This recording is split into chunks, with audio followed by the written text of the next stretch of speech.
Bonjour, vous avez bien rejoint Mélissa Lévesque, une fille en business. Je suis présentement occupée à suivre mes étincelles créatives, mais je vous invite à garder la ligne pour un épisode de podcast riche en leçons, en réflexions et en histoire.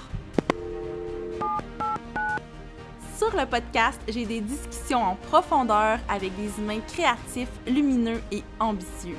C'est aussi mon journal entrepreneurial où je partage mes histoires et mes réflexions parce que j'ai compris avec les années que plus c'est personnel, plus c'est universel. Restez à l'écoute, l'épisode commencera après le bip. Aujourd'hui, c'est le retour de mon amie Fanny sur le podcast. Donc, comme vous commencez à le savoir, Fanny vient faire des apparitions régulièrement pour qu'on vous partage un peu les discussions qu'on a quotidiennement, mais vraiment sous forme de podcast avec une thématique précise. Puis aujourd'hui, on avait envie de vous partager une thématique qui nous habite vraiment toutes les deux, qui est la créativité, parce que dans le cadre de nos entreprises respectives, on est amené à créer toutes sortes de choses. On a des créations qui peuvent se ressembler. Donc, toutes les deux, on fait par exemple la création de contenu pour les médias sociaux, mais on a aussi à créer dans des cadres qui sont complètement différents, considérant que Fanny travaille dans le milieu de la mode.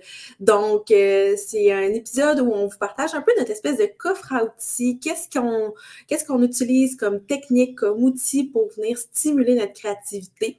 Donc, je vous laisse écouter cette discussion-là dès maintenant. Fanny, re-bienvenue sur Une fille en business. Full contente de te retrouver ce matin. Comment tu vas? Ça va super bien. Et toi? Ben, ça va bien. J'avais hâte qu'on se retrouve parce que ça fait un petit bout qu'on n'a pas eu d'épisode ensemble. Puis, ben, c'est tout le temps le fun parce que c'est comme... On dirait que, pour moi, en tout cas, je vois ça comme la prolongation de ce qu'on fait déjà dans notre vie personnelle, de se jaser, mais là, on prend le temps vraiment de le faire peut-être un peu plus en profondeur. Fait que je trouve ça vraiment cool. Puis aujourd'hui, on parle de quelque chose qui nous concerne vraiment beaucoup toutes les deux. On va parler de créativité. Et avant qu'on entre dans un peu comme nos stratégies ou nos outils pour vraiment venir stimuler notre créativité, j'ai envie qu'on mette un peu les gens en contexte puis qu'on explique nous, dans quel contexte on a à créer, parce que on se rejoint à certaines places, mais il y a des trucs qui sont vraiment complètement différents, autant dans ta réalité que dans la mienne. Fait que j'ai envie de te laisser la parole pour commencer. Je pense que le premier degré pour moi dans la vie de créativité, c'est, moi, j'ai une ligne de vêtements, donc il faut que je sorte des vêtements de mon imagination, de ce que je vois dans la vie, puis que je crée des vêtements. Je pense que ça, c'est vraiment le premier degré. Mais moi, je dirais que c'est pas le degré que j'aime le plus parler. C'est plus le deuxième dans un contexte d'entrepreneuriat.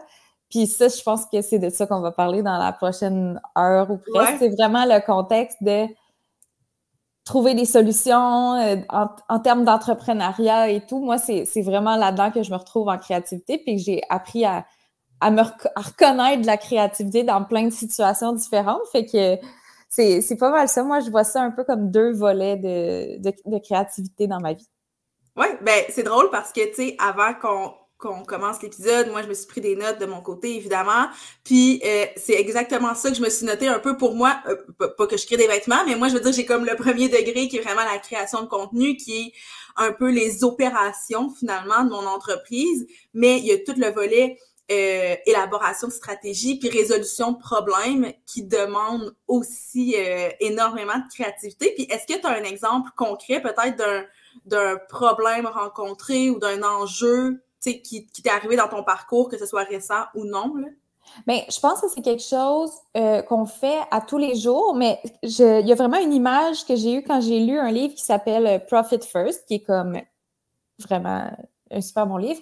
C'est que quand tu es entrepreneur, l'image qu'il donnait l'auteur, c'était que, mettons là, quand tu as un tube de pâte à dents neuf, ben d'habitude, quand tu te brosses les dents, ben quand tu as un tube de pâte à dents neuf, tu mets autant de pâte à dents que tu veux, puis que tu es à l'aise d'en mettre, puis tu l'utilises, puis tout ça. Mais quand il arrive juste la fin du rouleau, puis tu sais, pas du rouleau, du tube, puis il en reste plus, puis là, tu l'écrases sur le comptoir, puis tu fais tout ce que tu peux, puis tu arrives quand même à en sortir.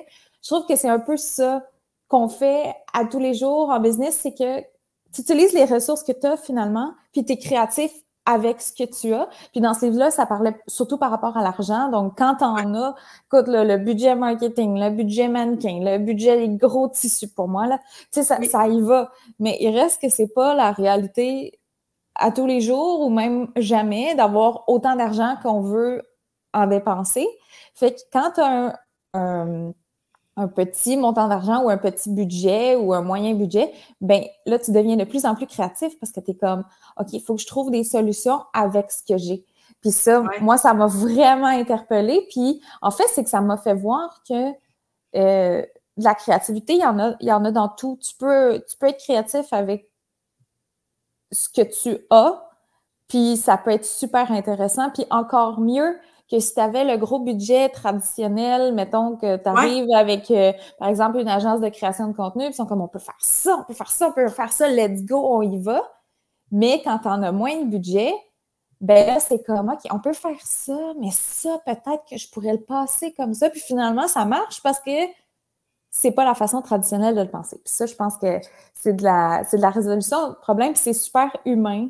C'est super, je pense, c'est quasiment instinctif comme sorte de créativité, je pense, parce que les humains, depuis le début, il faut qu'on se débrouille avec ce qu'on a. Fait que depuis le début de l'humanité, on a dû se débrouiller avec ce qu'on avait, puis le temps, ça a fait que ça a amélioré les choses, puis il y a eu plein d'évolutions, mais il reste qu'à la base, il faut que tu trouves des solutions. Puis ça, c'est de la créativité. Autant en entrepreneuriat que dans la vie en général. Puis, tu sais, moi, je trouve ça drôle quand les gens disent « Ah, mais tu sais, moi, je suis zéro créatif. » Puis moi, la première, hein, j'ai longtemps dit ça. J'ai longtemps pensé que parce que j'étais pas artistique, j'étais pas créative. Parce que je sais pas pourquoi on fait ce lien-là. Ben oui, je sais un peu d'où ça part, mais pourquoi on se focus uniquement sur ce lien-là entre l'art et la créativité. Mais moi, dans ma tête, j'étais pas créative. Puis là, maintenant que j'ai comme réalisé que la créativité, c'est pas juste d'être de faire des beaux tableaux ou de dessiner ou quoi que ce soit. Mais je l'observe autour de moi, puis je me rends compte que les gens sont comme « Ah, moi, je suis pas créatif », puis je regarde ce qu'ils font, puis je suis comme au contraire, tu es probablement l'une des personnes les plus créatives de par ta façon de résoudre un problème. Chaque fois qu'il y a un enjeu qui se présente, cette personne-là est capable de s'en sortir, de trouver une solution, puis c'est rarement des solutions qui se présentent par elles-mêmes. Exactement. C'est jamais des solutions traditionnelles parce que les solutions traditionnelles, peut-être il n'y avait pas accès.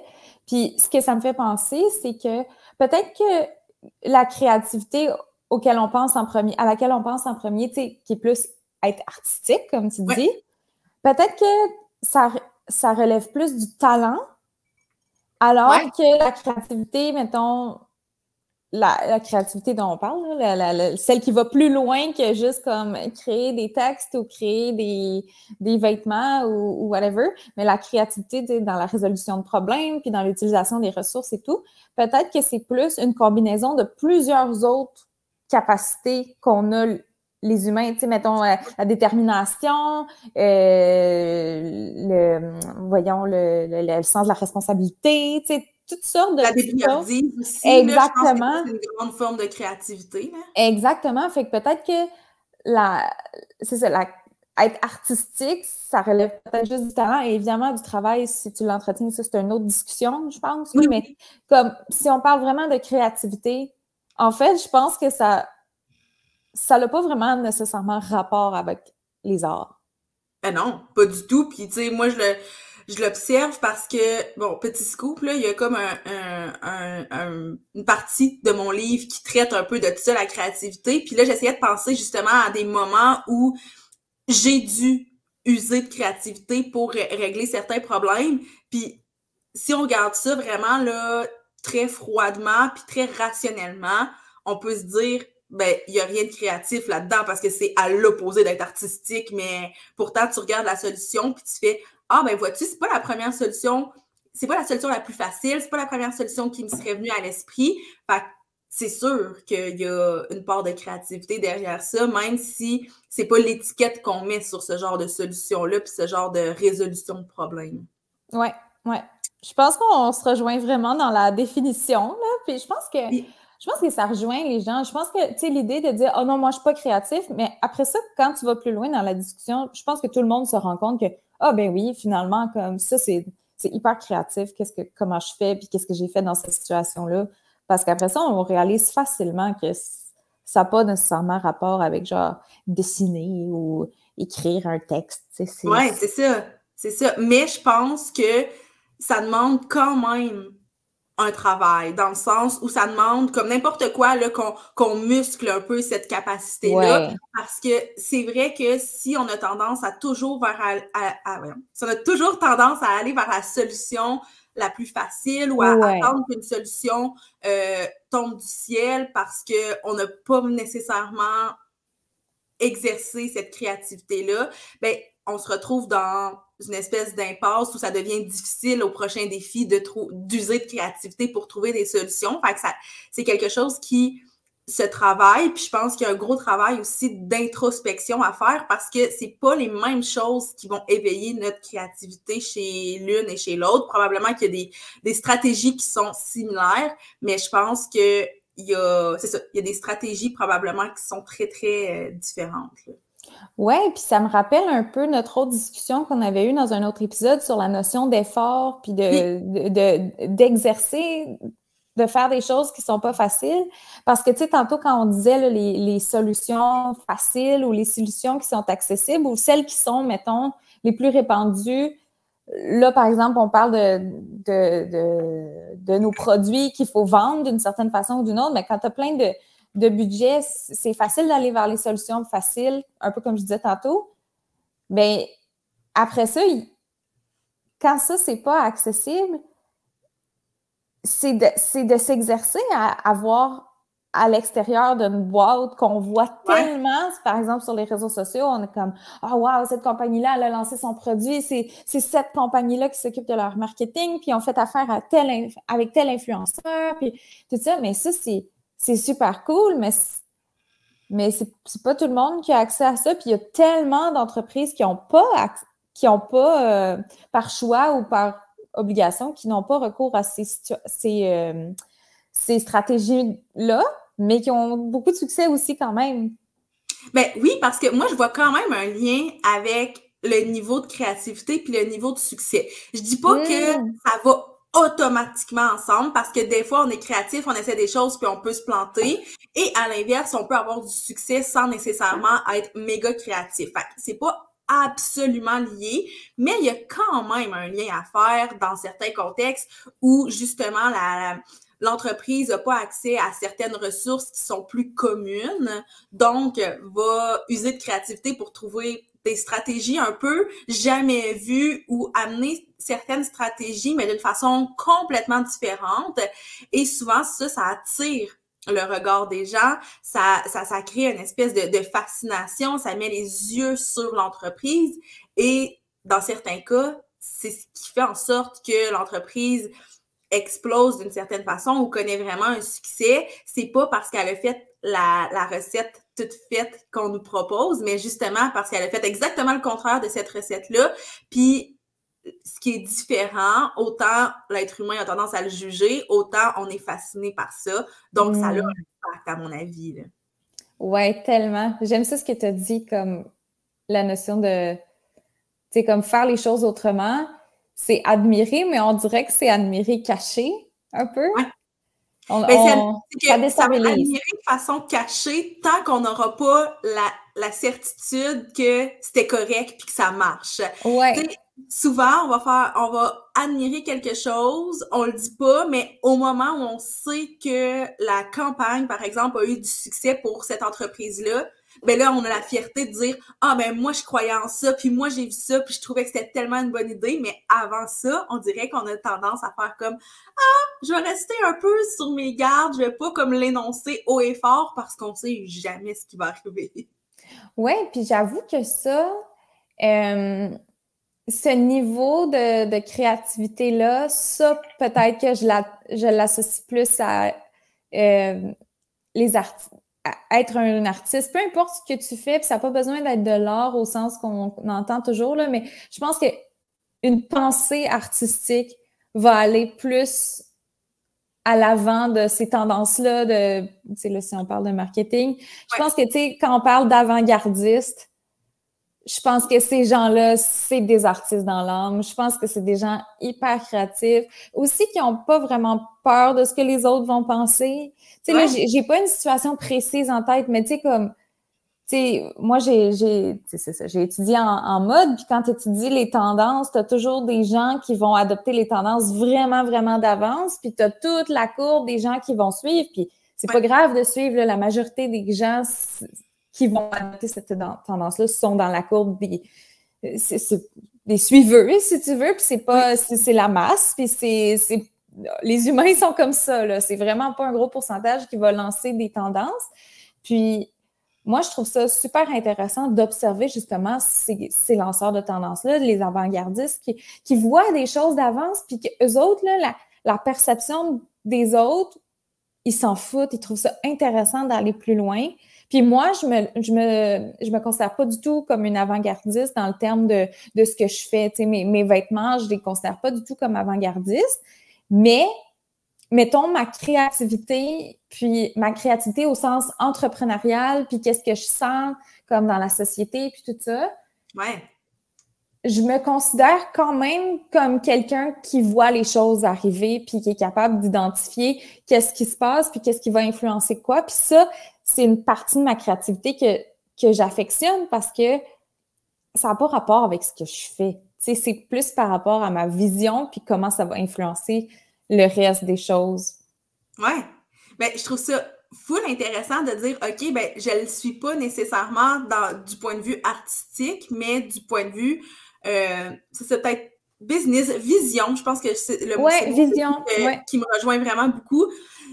Je pense que ça vient englober l'ensemble de ton entreprise. Ouais. Donc, le fait que tu mentionnes que à travers tes vêtements, tu n'as pas l'impression d'être nécessairement avant-gardiste, reste que le fait d'avoir une vision qui l'est davantage, je pense que c'est ce qui fait qu'il y a un engouement autour de ce que tu fais. C'est pas nécessairement la créativité. Puis d'ailleurs, petite parenthèse, mais moi, je te trouve super créative dans ce que tu crées en termes de vêtements. Là, je pense que c'est une question de point de vue, puis peut-être que toi, tu as plus des références auxquelles tu te compares, mais ouais, c'est sûr. Ça aussi, par exemple, puis là, je bifurque un peu vers ça, mais tu sais, l'espèce de comparaison en termes de créativité, on a tendance à le faire, mais s'il y a bien une chose qui est difficile à comparer, c'est le niveau de créativité ou les espèces de sphères de créativité, de dire, OK, ben cette personne-là a aussi sa ligne de vêtements, mais je juge qu'elle est plus créative que moi, alors qu'à l'inverse, peut-être qu'elle, elle se sent pas plus créative,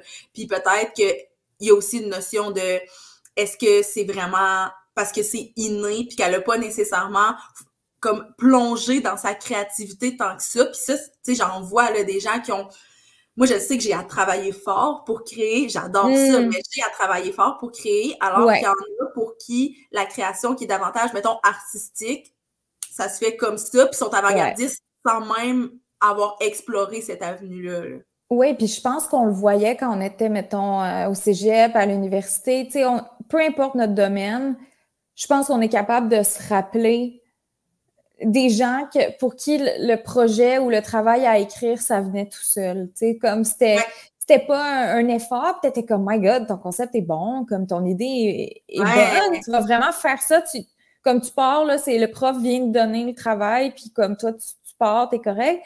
Ben, après ça, la personne qui a plus à travailler son concept, tu sais, qui va revenir chez elle le soir ou qui va y penser pendant 2-3 semaines, puis qui sait pas, puis il va clencher ça la veille ou qui va le faire comme en petit bout jusqu'à la fin de la session.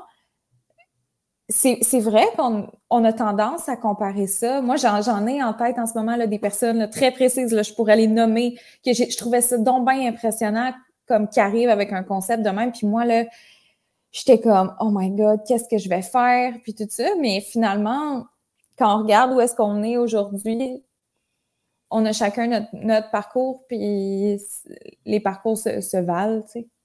Ben oui, puis de toute façon, tu sais, la créativité peut tellement entrer dans différentes sphères, puis de différentes formes que tu sais, tu parles de travaux universitaires, puis j'ai vraiment un exemple concret qui m'est venu en tête où on devait développer une campagne de pub. Je pense que c'était genre pour les jus Oasis, là, peu importe, c'est un truc alimentaire.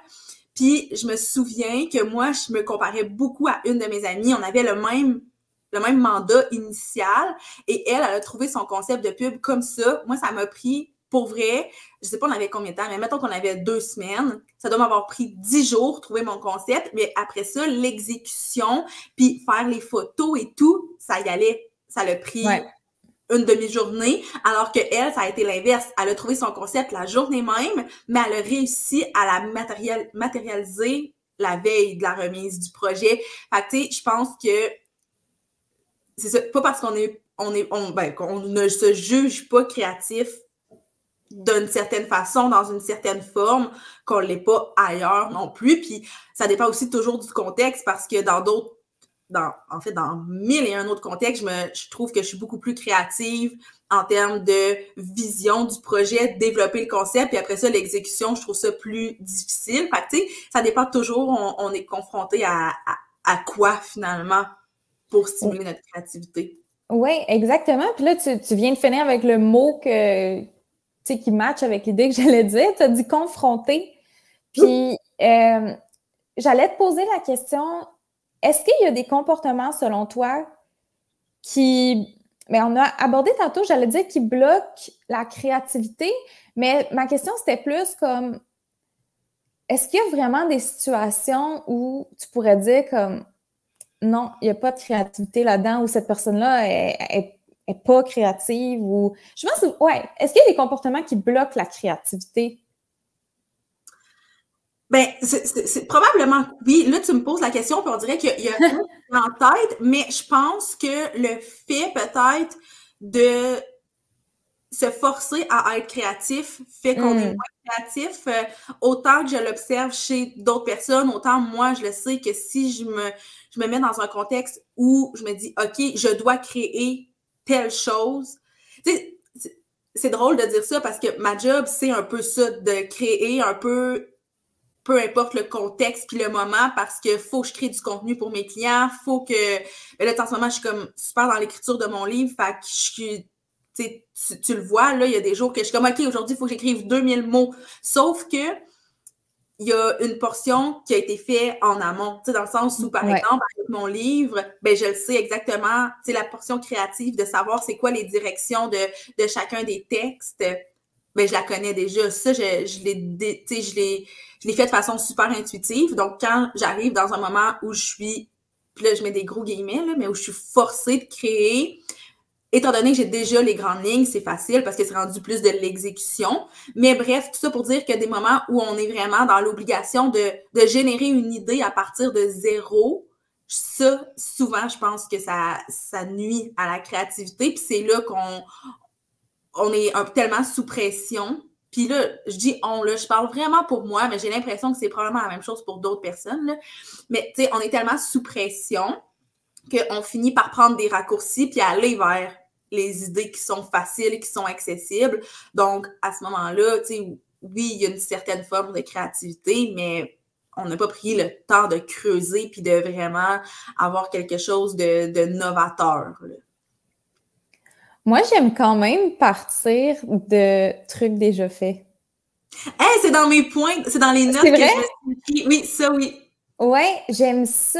Tu sais, mettons, si je prends l'exemple des vêtements, tu sais, quand j'étais à l'école, là, la quantité de recherches qu'on était poussé à faire, tu sais, c'était pas juste d'aller passer une petite demi-heure sur Pinterest, là. C'était vraiment, là, tu sais, d'aller... ça, j'ai jamais réussi à le faire comme du monde, là, mais comme dès le début, là. Tu sais, moi, j'ai étudié 6 ans en mode, j'ai fait 3 ans de technique puis 3 ans de bac. Ouais. Puis, dès le premier cours de chaque diplôme, c'était comme achetez-vous un cahier, puis quand vous promenez dans la rue, prenez des notes, puis là, après ça, comme prenez des photos avec votre cellulaire, imprimez-les, déchirez des affaires, ramassez des morceaux de tissu ou des feuilles ou des fleurs, puis vous les mettez dans votre cahier. J'ai jamais été capable de faire ça. Comme c'était beaucoup de recherche, c'est beaucoup de temps, mais il y a des gens là qui tripaient, là. C'était vraiment leur truc, là. C'était comme du scrapbooking, là. C'était vraiment... Puis c'est le fun, mais quand t'aimes ça. Puis où je m'en vais avec ça, c'est que il faut que tu partes de quelque chose. Faut que tu partes de quelque chose. Puis, tu sais, mettons, là, comme tu dis, c'est dur de s'asseoir puis de se dire, OK, je crée pendant 4 heures. Comme de 8 heures à midi, je commence ma journée avant de dîner, je vais créer quelque chose. Je sais pas pour toi, mais moi, c'est impossible que je m'assoie devant mon ordi ou devant mon cahier ou whatever pendant 4 heures sans bouger. Moi, je trouve que du travail créatif, ça demande du mouvement, ça demande de partir de quelque chose. Puis, c'est super cliché, là, mais comme aller prendre une marche, aller prendre sa douche, aller au gym, whatever, c'est là les meilleurs moments. Parce que t'as vécu quelque chose, t'as vu quelqu'un, puis ça t'a fait rire ou comme, ben là, pas dans le sens t'as ri de quelqu'un, là, mais dans le sens que, tu sais, il y a eu une situation drôle ou comme, puis là, ça va partir quelque chose, puis là, peut-être que, OK, là, il faut que tu ressortes vite de ta douche ou que, tu retournes vite chez vous parce que là, ton ordi, tu l'as laissé là-bas, puis il faut que tu l'écrives, puis tout ça, fait je pense qu'il faut que ça vienne de quelque part, la créativité, parce que dans tous les domaines, je pense que ça rejoint l'expérience humaine d'être créatif. Je pense que ça revient toujours à ça, c'est qu'il faut que tu aies vécu quelque chose pour que ça parte quelque chose. C'est fou parce que, en genre... T'avais noté ça aussi? En 1 minute, t'as abordé tous les points que je me suis bon, mais on peut finir ça. Ben, non, je pense que ça mérite d'être creusé un peu, mais c'est fou, là, parce que je t'écoutais, puis t'es nommé en plus dans l'ordre que je les ai notés. J'étais comme, qu'est-ce qui se passe? J'ai vu tes notes. Qu'est-ce qui se passe? Mais j'ai envie qu'on décortique peut-être un peu certains des points parce que, tu sais, ça fait un peu partie justement des outils puis des stratégies qu'on a pour stimuler notre créativité. Puis je pense que nous, on est quand même, c'est sans prétention que je le dis, là, mais on est quand même assez connectés à notre créativité. On se connaît relativement bien, donc c'est plutôt facile. Je pèse mes mots parce que c'est pas facile de créer, là, mais on sait quoi faire. Quand on a des moments où on aimerait créer, mais qu'il y a comme un blocage, on sait vers quel outil se diriger. Mais je suis vraiment consciente que c'est pas le cas de tout le monde. Puis ça, je l'observe vraiment souvent. Là, tu sais, quand je donne des formations, il y en a qui sont comme, OK, oui, c'est bien beau créer du contenu, mais c'est quoi la source? C'est quoi la racine? Comment on fait? Fait que là, c'est ça, t'es comme abordé plein d'éléments, mais j'ai envie qu'on les creuse. Puis le premier que je me suis noté, c'est écoute, ça semble banal, mais c'est de s'inspirer de ce qui se fait ailleurs. Mais ça, j'ai envie de t'entendre là-dessus parce que moi, pendant longtemps, j'essayais d'éviter de m'inspirer de ce qui se faisait ailleurs pour pas tomber dans le plagiat de façon inconsciente. Là, tu sais, des fois, t'es comme « Ah, j'ai un bon flash », puis là, tu l'exécutes, puis après ça, tu fais « Ah, ben ce flash-là, c'est très, très, très fortement inspiré de quelque chose que j'ai vu par le passé, mais tu sais, l'idée de départ, c'était pas de plagier ça, c'est juste que, étant donné que je l'ai absorbé, ça fait comme un peu partie de moi, fait que j'ai l'impression que c'est une nouvelle idée. Fait que bref, j'avais une hantise de ça à une certaine époque, jusqu'à ce que je parle avec je vais le nommer, avec Mathieu Dumont, qui m'a dit, ben oui, mais en même temps, un peu comme tu dis, il faut partir de quelque chose. Fait que si tu t'inspires jamais, ben à un moment donné, ce que tu crées, ben premièrement, tu n'auras plus de jus pour créer. Quand tu ne consommes pas, tu peux pas sortir quelque chose. Puis, tu sais, ça devient aussi un peu peut-être ennuyant parce qu'on a tellement juste notre propre vision à nous, on est tellement pas allé voir ce qui se faisait ailleurs que ça manque parfois de nuances, ça manque de couleurs, ça manque d'un paquet de choses qui nous nourrit ailleurs. Fait que je suis curieuse de t'entendre là-dessus, toi, par rapport à comment tu vas chercher cette inspiration-là de l'externe sans tomber dans justement, je m'en inspire fortement pour créer ce que j'ai à créer. Moi, j'ai comme 2 points par rapport à ça. Le premier, c'est que à un moment donné, là, puis là, ça, c'est... Je vais parler pour les vêtements, mais tu vas te reconnaître, c'est sûr, dans ton domaine. Mais c'est qu'à un moment donné, là, on est en 2024, là. Comme il y a beaucoup de choses qui ont été faites, là. Comme il faut vraiment que tu sois un génie pour faire quelque chose qui n'ait pas été fait du tout. Puis on s'entend que des génies, il n'y en a pas beaucoup. Comme un génie, c'est particulier. Comme fait est-ce que tu devrais vraiment ne pas faire ce que tu fais dans la vie parce que t'es pas un génie? Comme tu sais, c'est humoristique, mais tu sais, comme, c'est vrai, là, à un moment donné, tu sais, tantôt, je te disais que moi, je me trouvais pas créative. Je suis peut-être pas créative comme au point, tu sais, d'être connue mondialement puis que tout le monde parle de moi et tout, mais je vais pas m'empêcher de faire ce que j'aime dans la vie pour ça. Mais non. Ça, c'est une partie de ce que je voulais dire.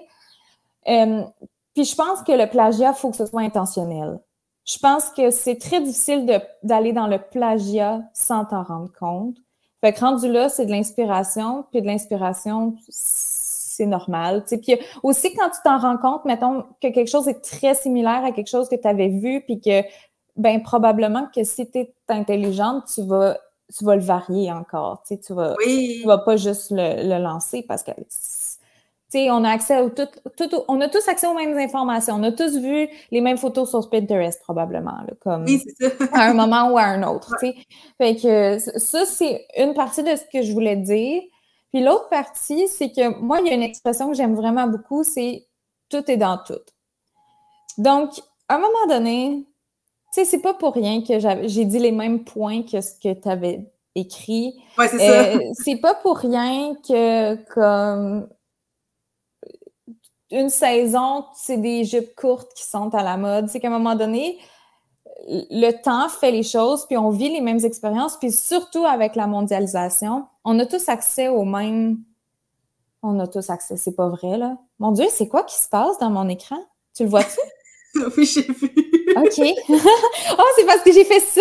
OK, oui. Pour ceux qui écoutent, c'est que j'ai fait un pouce en l'air sans m'en rendre compte, puis il y a un pouce en l'air qui est apparu dans l'écran. C'est vraiment bizarre. Ben oui, c'est bizarre. Je savais que ça faisait ça sur Messenger, mais dans cette application-là, je savais pas. Non, OK.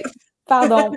OK, c'est ça. Puis moi, j'avais déjà vu un designer qui s'était fait dire ben là, ta collection, elle ressemble beaucoup à celle d'un autre designer en Europe. Puis lui, il avait répondu, mais tu sais, à un moment donné, là, il y a l'air du temps aussi, là, tu sais, comme on a tout. Ah oui, c'est ça que j'étais en train de dire, c'est que je disais, on a tous accès aux mêmes situations. C'est pas vrai, là, ça s'est dit rapidement, puis c'est très banalisé, là, mais comme il reste que quand tu as accès à Internet, quand tu as accès, comme dans les pays industrialisés, à peu près aux mêmes situations de vie, il y a des choses qui se passent puis qui nous inspirent tous un peu de la même façon. Puis écoute, là, à un moment donné, la mode, puis là, la mode, je parle pas juste des vêtements, là, la mode, c'est un phénomène qui s'applique dans tout.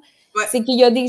Si on est influencé par les mêmes choses, il y a quand même une forte probabilité qu'il y a des tendances qui vont dérouler de tout ça, puis qu'on va faire ça d'une façon particulière. Mettons, je pense tout le temps, tu sais, les tendances sur TikTok, puis dans les Reels, puis tout ça.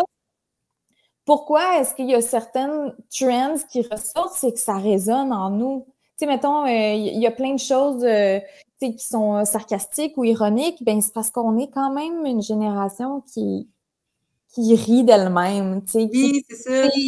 Fait que c'est normal. Il y a quelque chose qui se passe, puis on fait quelque chose avec ça. Ça prend 10 millions de formes, mais tu sais, à un moment donné, tout est dans tout. C'est normal, je pense, qu'on soit inspiré par les mêmes choses. Puis dans un sens, je trouve que ça fait... Ben, tu sais, les Reels puis les TikTok, c'est un super bon exemple. Pourquoi est-ce qu'on réagit autant à une trend puis que ça devient viral? C'est parce qu'il y a quelque chose en dedans qui résonne, on a envie de faire quelque chose avec ça. Je pense que moi, je panique pas avec ça, là, les copies. Puis il y a énormément de créateurs qui encouragent à copier les personnes que tu encourages. Je pense, pas que tu admets, pardon. Ouais. Tu sais, comme j'ai déjà entendu un peintre dire comme, OK, t'aimes ce style-là, ben pratique-toi avec ce style-là. Fais les mêmes choses, puis à un moment donné, tu vas devenir super bon, puis tu vas être capable de faire quelque chose qui te ressemble avec ça. Mais moi, ça m'a toujours fait rire là, quand on sortait de l'école de mode après 3 ans de cégep. Il y en avait qui disaient « Ah ouais, ça, c'est pas mon style. » Puis j'étais comme « Ben, t'as 20 ans. » Comme... Je pense pas que ton style il est formé, puis je pense pas que ça va rester ça pendant longtemps.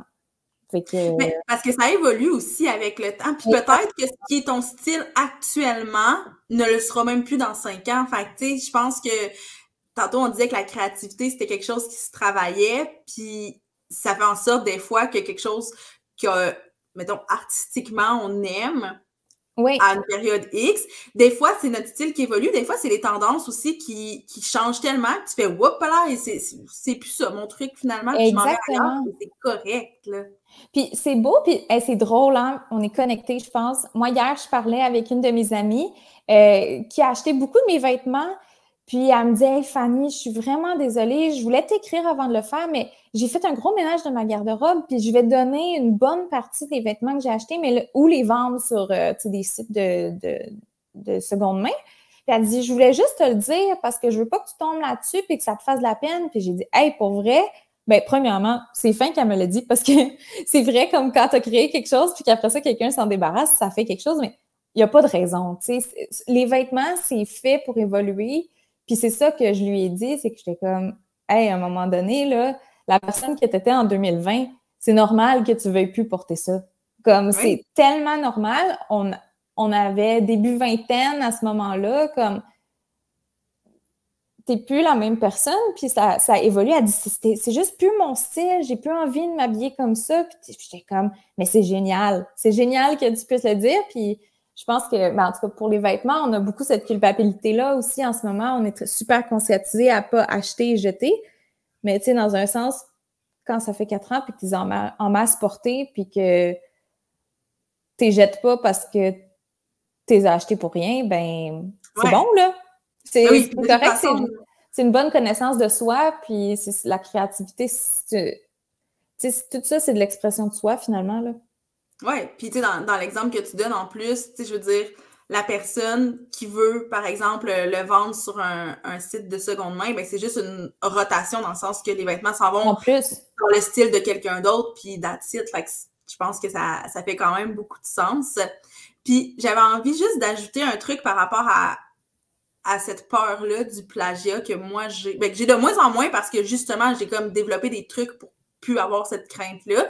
Mais j'ai trouvé ça super bon. Tu sais, tout ce que tu as dit par rapport à ça, de faire comme, hey, regarde, relax, là, si tu ne plagies pas de façon volontaire, c'est pas nécessairement du plagiat, puis il y a moyen justement d'amener ça à ta sauce, de ta couleur. Puis moi, une stratégie que j'ai trouvée pour être certaine de pas tomber dans ce piège-là, malgré tout, c'est de m'inspirer.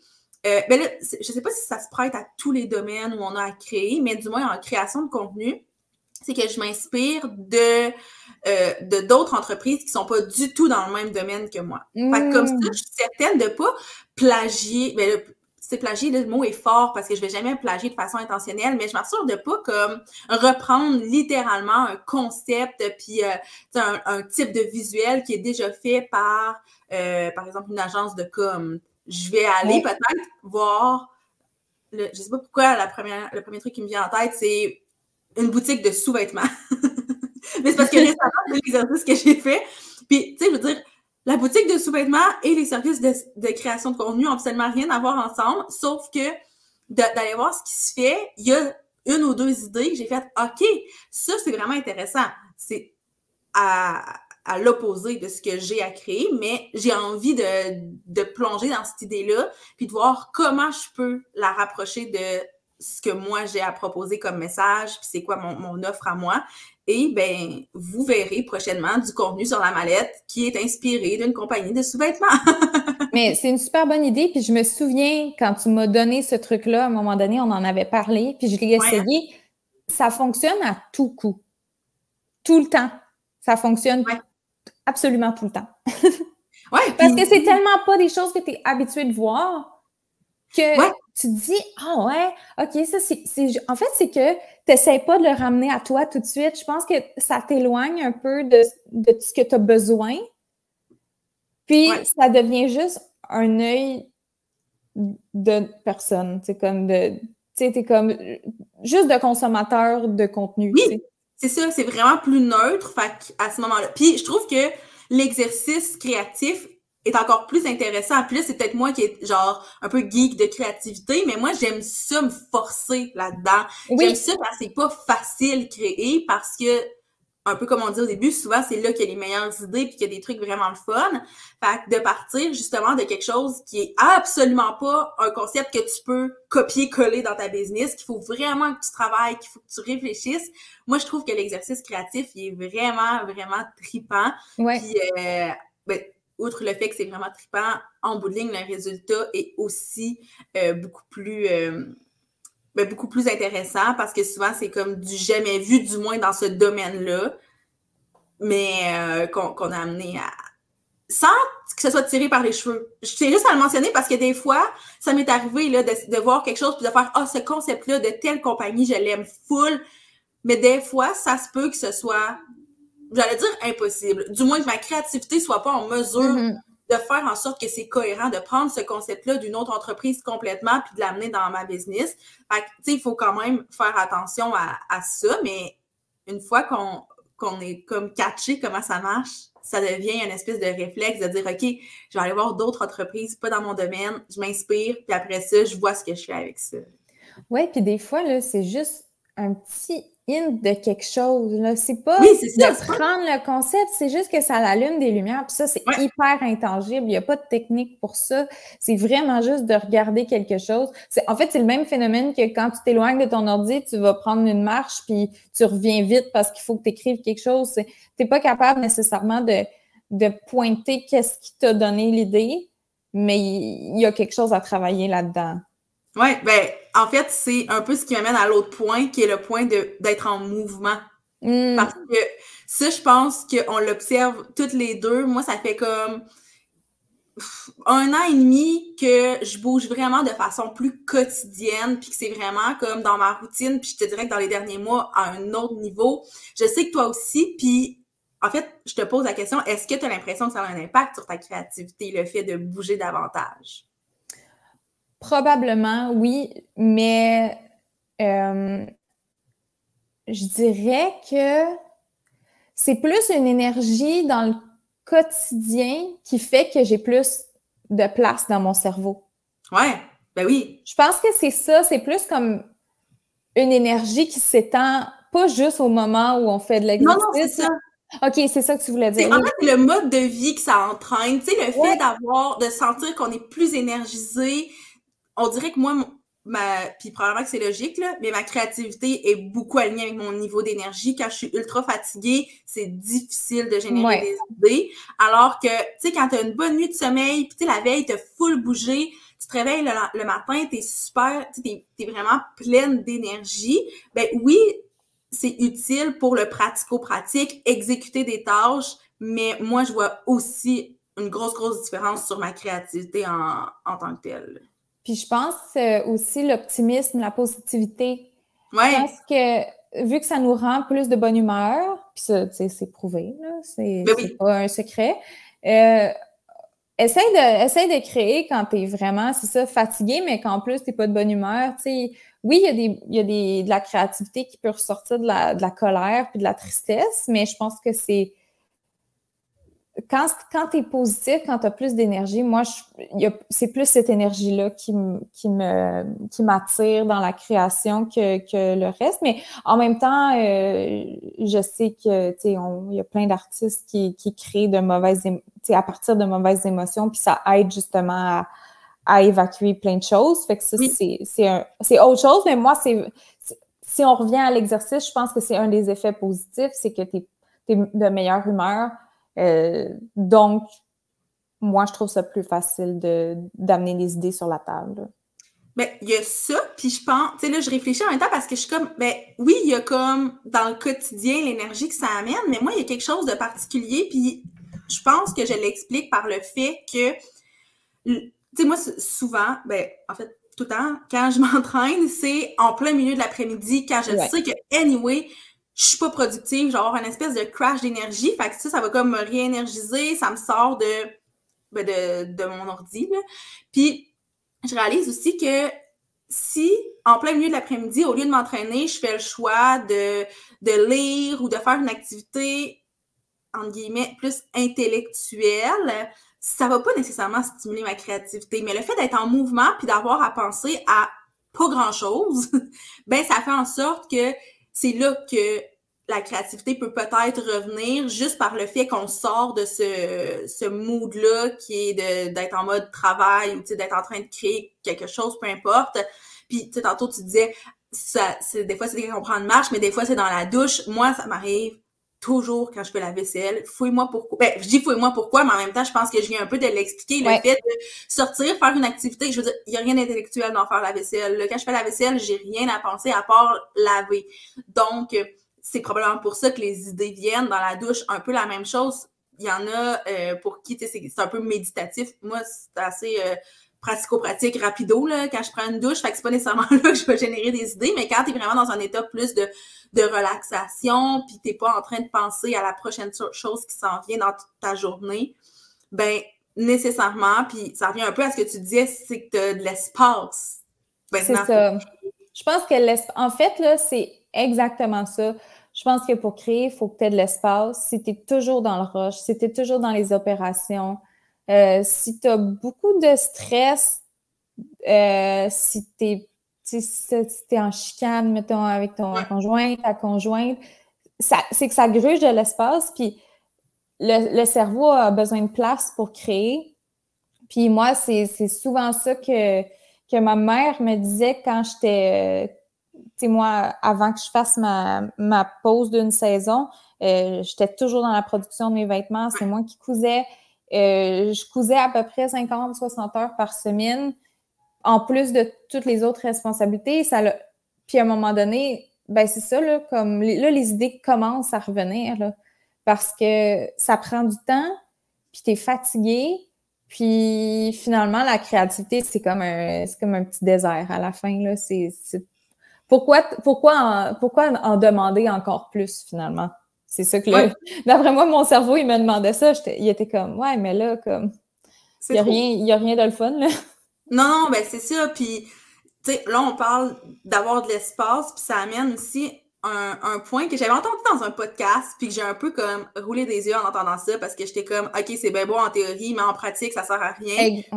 Puis, mais c'est le fait d'avoir cet espace-là, puis d'apprendre à s'ennuyer, puis à vivre un peu avec le fait de juste comme contempler autour. Moi, en fait, je pense que c'est le mot qui m'avait accroché dans le podcast que j'avais écouté. La fille parlait de contemplation, puis j'étais comme, c'est pas vrai qu'en fixant mon mur, je vais avoir des idées. Mais j'ai compris que au-delà de fixer un mur, de vivre avec l'ennui puis d'être dans la contemplation, c'est juste de faire de l'espace au final. Puis souvent, tu sais, on a plein d'occasions. Moi, je suis de celles qui croient qu'au quotidien, il y a plein de petites situations qui se passent qui peuvent stimuler notre créativité.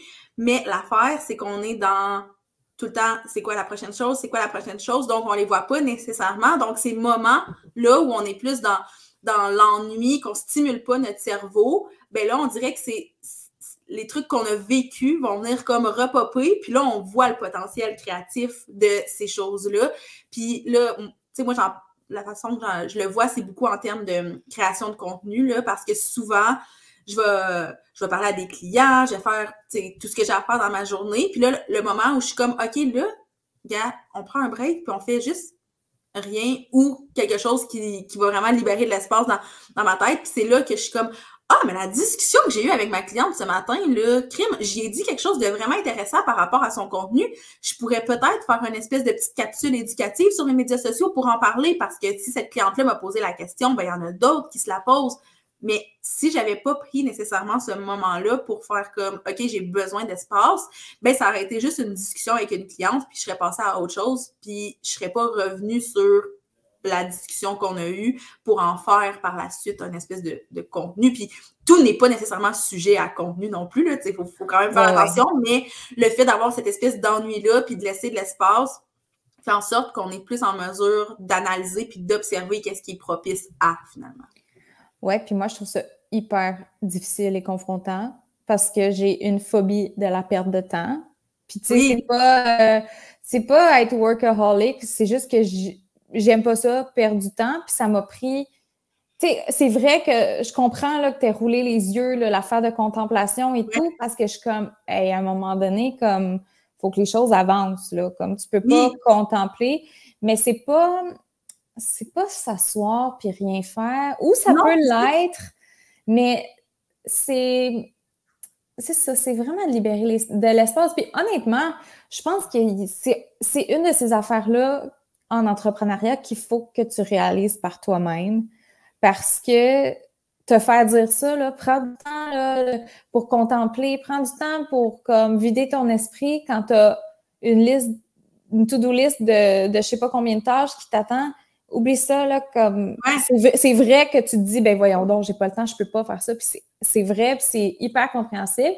C'est plus, je pense, d'organiser une structure qui te permet d'avoir du temps. Tu sais, comme peut-être que tes tâches, au lieu de t'es booké au complet dans ta journée, tu te donnes la semaine pour les faire, comme ça, t'es jamais stressé pour les faire, donc, ou tu les délègues. Mais oui, c'est puis difficile de l'expliquer, je trouve.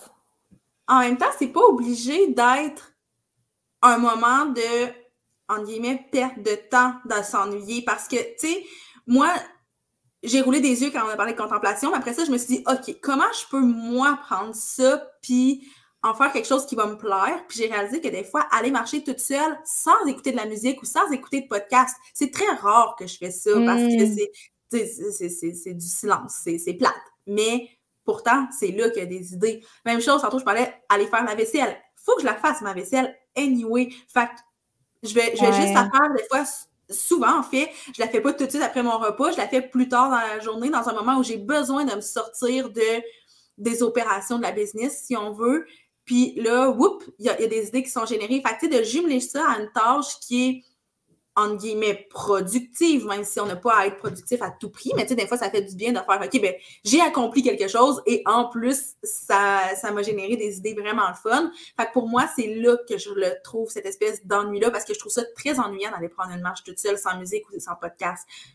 Aller faire un déplacement en voiture sans musique, sans podcast, c'est confrontant, je déteste ça, mais crime, ça marche. C'est souvent là qu'il y a des idées parce que justement, je suis comme, bon, comment je vais occuper cette heure-là de route que j'ai à faire maintenant que je suis seule avec moi-même et que je me suis fait la promesse qu'il va y avoir aucune distraction.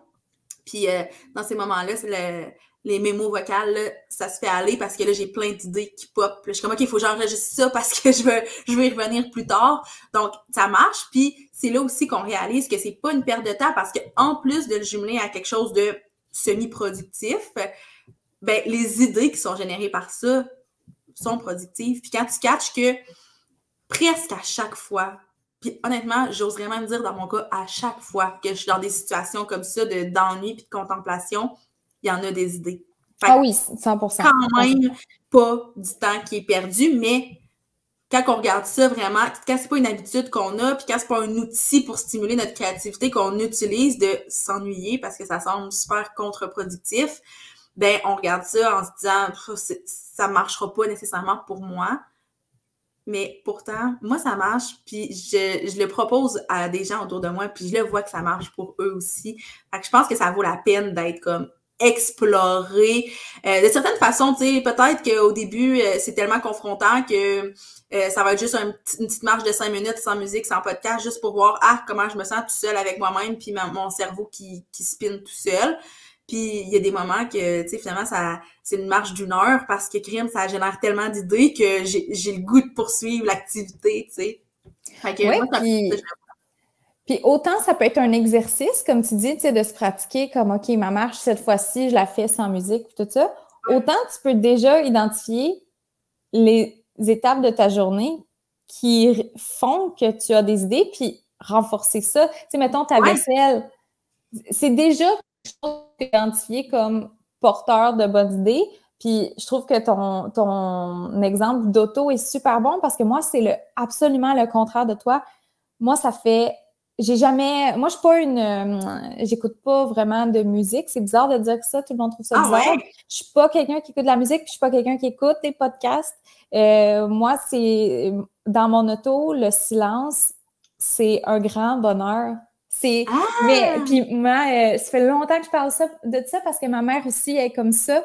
En fait, je crois que c'est parce que tu sais, moi, j'ai commencé mon entreprise vraiment jeune.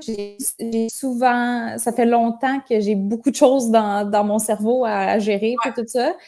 Fait que je pense qu'avec le moment, comme, tu sais, quand j'ai commencé à plus conduire, puis avoir mon auto, puis tout ça, ben, ça a toujours été mon moment où j'avais le goût d'avoir la paix. Mais ça a été naturel. Ben, Puis c'est après que je l'ai identifié comme ça. Quand les gens ils ont commencé à me dire « Ah, t'écoutes pas de musique dans l'auto? » Puis, tu sais, là, j'en écoute des fois, mais quand j'ai le goût. Tu sais, quand c'est vraiment un mood particulier, mettons qu'il fait beau dehors, ou j'ai fini ma semaine, puis tout ça, comme quand ça me tente. Mais d'habitude, mon grand bonheur, c'est c'est mon moment à moi pour me rendre en quelque part. Puis justement, tu sais, si je me rends à quelque part, c'est que probablement je rencontre une cliente ou que je vais poster des commandes ou quelque chose comme ça. Puis c'est comme, dans ma tête, c'est un peu mon moment. Même chose pour le bain. Moi, je suis une grande preneuse de bain, comme tu sais. C'est souvent c'est un moment de détente pour moi, mais souvent, c'est ça. C'est des choses qui font déjà partie de ma routine. Je suis comme ça, mais j'ai identifié que c'était des moments qui étaient porteurs de bonnes idées. Ben, c'est vrai, puis tu sais, j'avais déjà, ça c'est comme dans mes débuts avec la mallette, mais j'avais écrit un article par rapport à comment identifier un peu ces pics de créativité, parce que c'est pas les mêmes moments non plus pour chaque personne. Oui, des fois, tu sais, comme là, nous, on parle de moments spécifiques d'activités, si on veut, spécifiques de notre journée qui vont stimuler notre créativité, mais des fois aussi, c'est juste le moment de la journée. Tu sais, il y en a qui sont très, très créatifs tôt le matin. Il y en a que ça va être vraiment plus comme l'après-midi, une fois que les tâches plus administratives ont été faites le matin, qui ont l'esprit libre par rapport à ça, ben là, il y a de la place plus pour la créativité. Il y en a que c'est le soir parce qu'il y a une espèce de petite ambiance, une petite magie qui se passe en soirée. Donc, de faire ce travail d'introspection-là pour identifier, OK, ben est-ce que là-dedans, dans une journée, c'est quand les moments que j'ai tendance à être plus créative. Puis tu sais, je l'ai souvent dit, probablement sur le podcast, là, mais moi, j'ai longtemps pensé que parce que j'étais une personne qui se levait tôt, mon moment pour créer, c'était le matin. J'ai longtemps pensé ça, donc c'était là que je créais, jusqu'à ce que je réalise que crime, finalement, peut-être pas. Le matin, oui, je me lève tôt, oui, je suis pleine d'énergie, je suis toute là, sauf que c'est peut-être pas mon moment comme super créatif. J'ai besoin de comme commencer en enclenchant certaines tâches plus opérationnelles, administratives. Et moi, ma créativité, ben, elle revient beaucoup le soir. Donc, c'est ce qui fait que je travaille pas nécessairement sur un horaire très typique, puis c'est ce qui fait que je m'entraîne en plein milieu de l'après-midi. Mm-hmm. C'est que l'après-midi, c'est rare que je vais être vraiment, vraiment productive, autant en termes de tâches plus pratico-pratiques que en termes de créativité. Donc, souvent, l'après-midi, c'est comme une période où je vais faire plus un peu n'importe quoi, souvent des trucs qui concernent plus la vie personnelle. Puis le soir, ben là, les idées viennent vraiment facilement à moi. Mais quand je dis ça, certaines personnes sont comme « Hey, moi, là, après 4 heures, là, il n'y a plus rien qui marche. Je n'ouvre pas mon ordi. Je ne travaille pas. J'ai pas d'idées anyway qui sont générées à ce moment-là. » Fait que, tu sais, c'est différent d'une personne à l'autre. Fait que d'apprendre à se connaître, puis à vraiment se poser la question, là. Tu sais, pas de prendre pour acquis, parce que moi, comme je dis, je prenais pour acquis que c'était le matin, mais c'était pas ça partout, finalement. Donc, de prendre le temps de s'observer, juste ça peut aussi faire quand même une grande différence, là.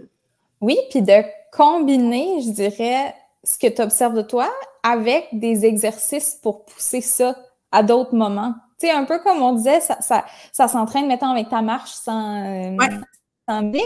Mais ça, c'est un effort. Fait que, tu sais, combiner les choses qui viennent naturellement, la connaissance de soi, puis ce qui demande un effort.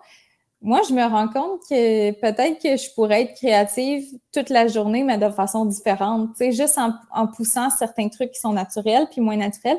Mettons, là, tantôt, tu disais, j'ai commencé à m'entraîner, mais en milieu d'après-midi, puis ça m'aide, ça me libère de l'espace. Mais moi aussi, depuis que je m'entraîne, j'ai identifié, moi, je vais m'entraîner à 3 heures. C'est vraiment une super bonne heure pour moi parce que ça me tente plus de travailler, puis je suis rendue paresseuse à cette heure-là, puis tout. Fait que là, je vais m'entraîner parce que de toute façon, je veux le faire. Puis ça, s'il y a une chose que je sais, c'est que je ne vais pas m'entraîner après le souper. Ça, c'est hors des questions. Mais, fait que là, je le fais. Donc, comme tu dis avec ta vaisselle, anyway, il faut que je le fasse. Oui. Fait que je vais le faire. Mais c'est que moi, je me suis rendu compte que après m'être entraînée, ça fait que ma journée n'est pas finie parce que j'ai un boost après. Fait que moi, mettons que je m'entraîne de 3h, 3h30, 3h45, à 4h, là, 4h15, jusqu'au souper, là, c'est un bon 2 heures, là, 1h30, 2 heures. Fait que là, finalement, ça leur a rallongé mes journées. Au lieu que j'arrête à 3 heures. Puis effectivement, moi, souvent, le soir, après le souper, j'ai quand même un petit boost de créativité. Fait que finalement, moi, mon matin, je suis correcte parce que naturellement, je travaille bien le matin. Après ça, en après-midi, je vais m'entraîner. Je récupère 2 heures à cause de ça. Puis le soir, naturel aussi. C'est tellement hot, là. Genre, c'est fou à quel point quand on développe certaines habitudes puis qu'on fait ce travail d'introspection-là puis de s'observer, on trouve des espèces de hacks par rapport à la créativité, là. C'est tellement un bon mot parce que c'est vraiment ça. Mais pour vrai, oui, parce que tu sais, on parle souvent de stimuler la créativité, puis tu sais, oui, on donne des trucs comme un peu plus concrets, sauf que c'est pas ce qui marche pour moi va fonctionner pour toi aussi. Non. Sauf que quand on prend le temps, c'est ça, de s'observer, d'essayer des choses, on fait comme, OK, j'ai trouvé pas la recette magique, mais la mienne. Tu sais, j'ai trouvé ma propre recette, puis je l'applique, puis là, on réalise que crime, ça marche à tout coup. Donc, on a envie aussi de le répéter là, quand on catch qu'est-ce qui fonctionne bien pour nous. Oui, puis il faut avoir beaucoup d'ouverture parce que ça peut changer avec les saisons. Tu sais, toi, tu m'as longtemps dit, moi, j'ai un horaire d'été, j'ai un horaire d'automne, j'ai mon horaire d'hiver.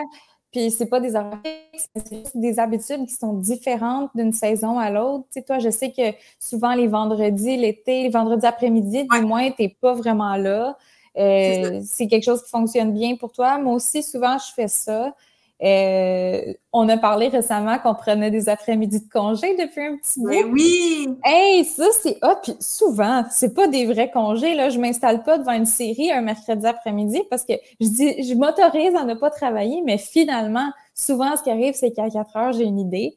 Fait que ça, c'est cool, là. C'est ça, c'est de se faire de l'espace. Puis, tu sais, on a déjà... je sais pas si c'est ensemble ou en tout cas, je sais que j'en ai parlé sur le podcast du fait que, tu sais, travailler de très, très nombreuses heures dans une semaine, c'est pas nécessairement productif parce qu'à un certain moment, notre cerveau prend 2 heures pour faire une tâche qui en aurait pris une. Fait que, justement, de faire cet espace-là, c'est productif. De dire, OK, un mercredi après-midi, je prends congé, je m'accorde ce moment-là, on a l'impression que, quand on parlait de perte de temps, on a l'impression que c'est peut-être, crime, je devrais être en train de travailler. Puis je pense que ça a été ça. C'est pour ça qu'on a commencé récemment, parce qu'on a tout le temps été dans cette culpabilité-là, toutes les deux, de comme, un mercredi après-midi, on est supposé travailler. Mais là, on dirait que de catcher que c'est productif de le faire, autant parce que ça stimule notre créativité que ça nous donne de l'énergie tout simplement. Là, c'est pas vrai que du lundi au vendredi, on est toujours l'énergie dans le tapis, puis on a la liberté de se permettre de travailler quand on veut, comme on veut. Fait que saisissons-la, cette opportunité-là, tu sais. Oui, et puis tu sais, prendre un congé, t'es pas obligé... En fait, le privilège d'être travailleur autonome, c'est que oui, tu gères ton horaire, si c'est pas le plus grand privilège, c'en est un très grand.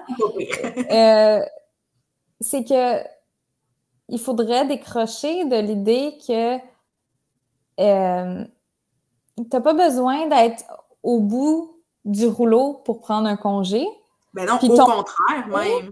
A pas nécessairement besoin d'être la même définition qu'un congé, mettons, une fin de semaine normale. C'est que tu peux prendre un congé un mercredi après-midi, mais sans attente à propos de ce congé-là. Tu sais, il peut arriver n'importe quoi dans ta tête cette journée-là. Parce que moi, mettons, là, prendre un congé un mercredi après-midi qui n'était pas comme déterminé d'avance ou que j'ai rien, mais j'ai juste dit, regarde, j'ai pas beaucoup de choses cet après-midi, je vais laisser faire, puis je vais le mettre demain, puis cet après-midi, je vais prendre off.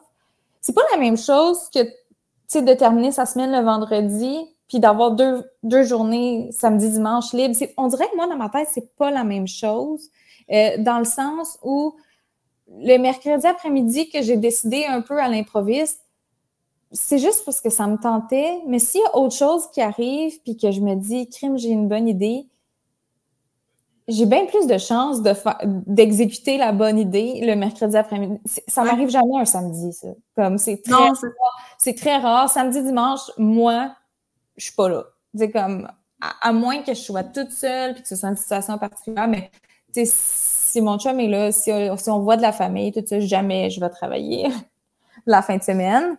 C'est bien rare, mais ou des fois, c'est obligatoire. Là. Il y a des choses qui doivent être faites, là, mais c'est pas le même genre de congé, la semaine. Ben, c'est parce qu'on dirait que c'est... On dirait. Je sais pas. Ouais. Ben, puis comme tu as dit, c'est un congé sans attente. Puis aussi, je pense que, tu sais, toutes les deux, on est entrepreneurs et très créatifs, ce qui fait en sorte que ça peut être difficile de comme complètement décrocher de travail. Mais en même temps, je me dis, pourquoi on tient absolument à toujours décrocher? Tu sais, oui, quand on passe un samedi en famille, je crois que c'est vraiment nécessaire de décrocher pour être vraiment 100% présente, mais une journée qui a rien de prévu, puis qu'on se donne un congé un mercredi après-midi, par exemple, ben moi, il y a des moments où j'étais comme, j'ai rien de prévu, tu sais, dans ma vie personnelle, mais je veux m'accorder un congé, puis je me forçais à être en vrai congé, mais au final, là, c'est lourd, ça. C'est parce que ça sert à rien, là. C'est ça. Si ça joue un rôle sur ma créativité ou que finalement, j'ai un boost d'énergie puis je suis comme, hey, OK, je fais toute ma facturation cet après-midi finalement.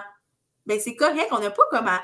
Tu sais, autant on se culpabilise de ne pas être en train de travailler à certains moments, autant que des fois, on se culpabilise à travailler dans un moment qui est, entre guillemets, inopportun. Mais tu sais, c'est quoi un moment inopportun? Je pense que c'est inopportun justement quand c'est un samedi en famille, quand on est avec des gens ou quand on a une activité vraiment de prévu. Mais quand on a l'espace pour ça, même si on est en congé, je pense pas que c'est un moment qui est inopportun, au contraire, tu sais.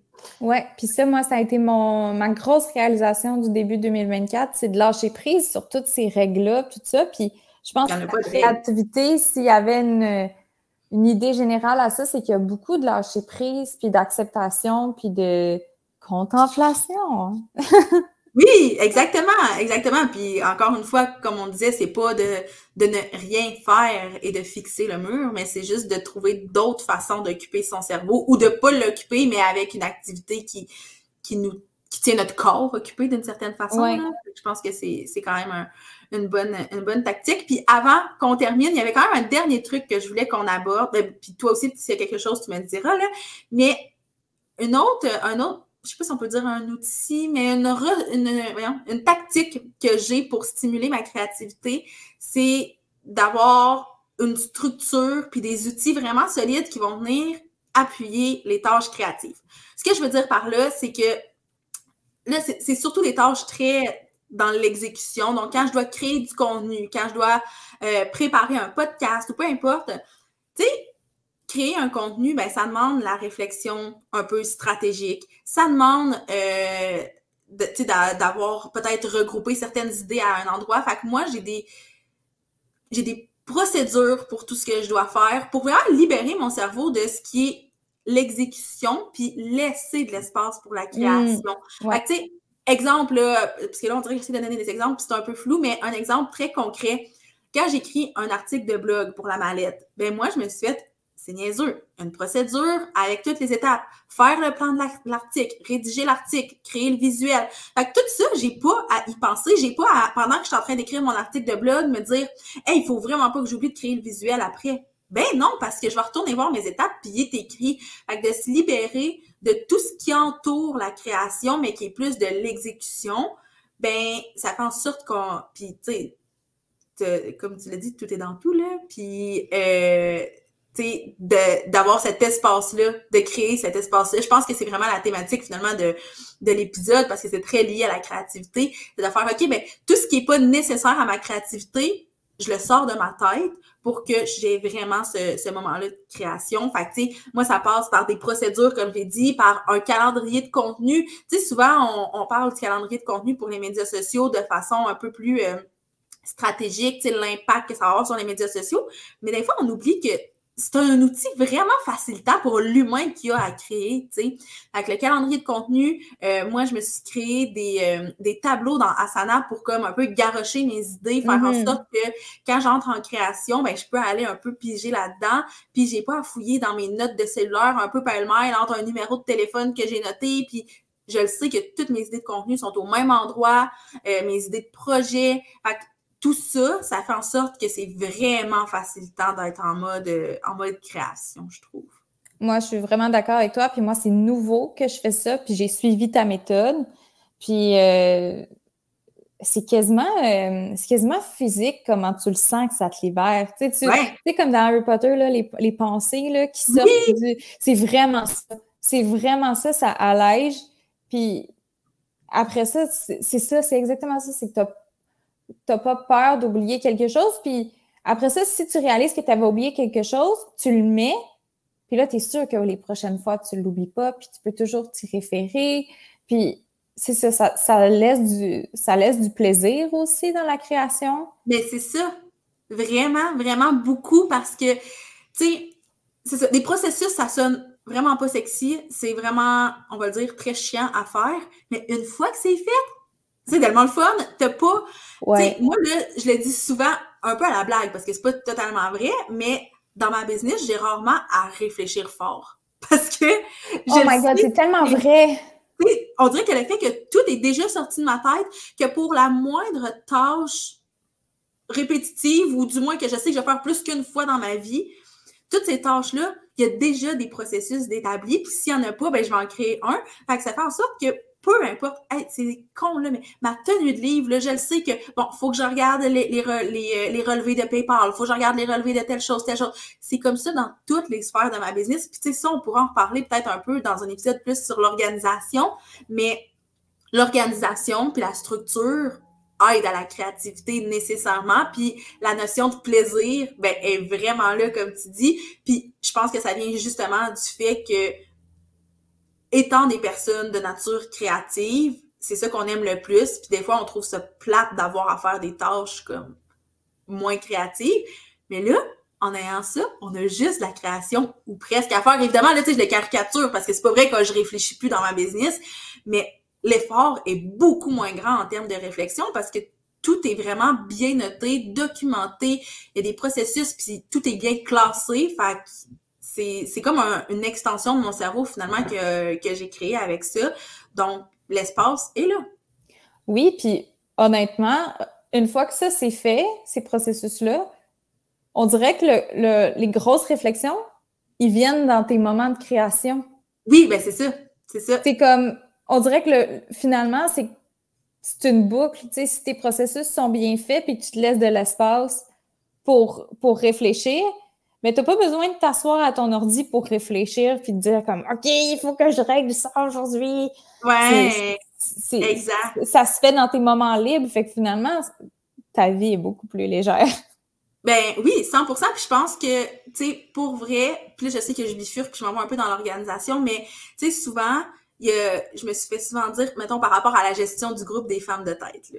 Il y en a qui sont comme, ah, t'es toute seule à faire la gestion, ça doit être super intense, ça doit prendre tellement de temps dans tes journées, puis ça, tu sais, avec tout ce que t'as à faire. Puis je suis comme, ben oui puis non, parce que justement, autant par rapport aux femmes de tête que le reste de ma business, il y a beaucoup, beaucoup de structures qui font en sorte que, oui, ça prend du temps, mais pas nécessairement de façon démesurée, si on veut. Fait que c'est très, très, très facilitant d'avoir ces outils-là. Puis, plus j'en parle, plus j'ai le goût qu'on fasse un épisode ensemble vraiment plus concentré sur l'organisation parce que je le sais qu'on a plein de choses à dire. Fait que j'ai le goût qu'on arrête sur ce sujet-là pour tout de suite, à moins que tu aies quelque chose à rajouter. Non, mais non, juste pour pas parfait. trop qu'on empiète sur peut-être un prochain épisode. Est-ce que avant qu'on se quitte, tu avais quelque chose à ajouter vraiment par rapport à la créativité puis par rapport à tes tactiques, tes outils, ou on a pas mal fait le tour en connectant nos cerveaux de même? Oui, on a vraiment fait le tour, je pense. Puis c'était vraiment super le fun de jaser de ça. Puis ça m'a nourri aussi. Fait que dans le fond, parler avec d'autres personnes, je pense que ça aussi, c'est nécessaire. Entrer en contact avec le monde. Ben, tellement. Moi, c'est drôle parce qu'il y a un moment dans ma vie où chacune de mes publications, de mes articles de blog commençait par « C'est en discutant avec une de mes amies que j'ai pensé à quelque chose. » Puis je le fais encore, hein, vraiment souvent, mais beaucoup moins parce que là, je me suis dit « OK, on va retravailler un peu le storytelling, là. » Mais ça commençait tout le temps comme ça. Fait comme quoi, c'est juste la preuve que de connecter avec des gens puis de vivre des choses, ben ça, c'est comme la base pour stimuler sa créativité, en effet. Vraiment. Ben, merci beaucoup, Fanny, puis on va se reparler dans un prochain épisode aussi bientôt. Donc, je te souhaite une très belle journée. Bonne journée, merci.